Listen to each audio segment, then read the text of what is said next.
Saudara, Dinas Syariat Islam Aceh menggelar kegiatan penguatan syariat Islam dan literasi media bagi remaja masjid se-Aceh tahun 2025 pada Senin malam 7 Juli 2025 di Banda Aceh. Kegiatan itu bertujuan untuk memperkuat pemahaman para remaja masjid terhadap prinsip-prinsip syariat Islam secara kafah. Kepala Bidang Peribadatan Syiar Islam dan Pengembangan Sarana Keagamaan Dinas Syariat Islam Aceh, Zulkifli selaku panitia pelaksana dalam laporannya menyampaikan, kegiatan ini dimulai dari tanggal 7 sampai 10 Juli 2025 dengan jumlah peserta sebanyak 54 orang, utusan dari 23 kabupaten kota se-Aceh. Sementara itu, Kepala Dinas Syariat Islam Aceh Zahrul Fajri menyambut baik atas diselenggarakannya kegiatan ini. Menurutnya, selain sebagai wadah silaturahim, kegiatan ini juga sebagai sarana untuk meningkatkan pengetahuan dan kualitas sumber daya manusia tentang berbagai informasi kekinian.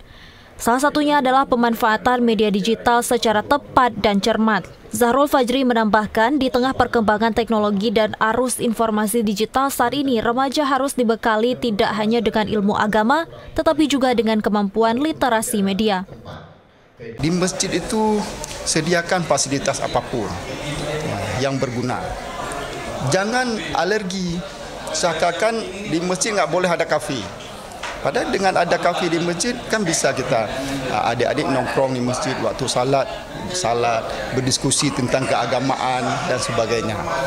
Kalau kita tidak memfasilitasi sarana-sarana demikian, maka adik-adik kita hari ini, anak-anak kita, remaja kita, pemuda kita lebih condong duduk di warung-warung kopi, kafe-kafe sampai dengan pagi. Apa yang dia dapat? Dia hanya mendapatkan apa yang dia buka di konten-konten dari aplikasi yang ada di HP, sehingga dia tidak bisa memilah-milah mana yang positif, mana yang negatif.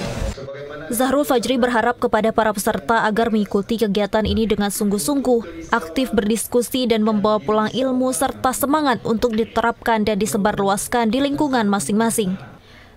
Ia juga berpesan agar remaja masjid mampu menjadi agen perubahan di tengah masyarakat, khususnya dalam membumikan nilai-nilai syariat Islam di era digital ini.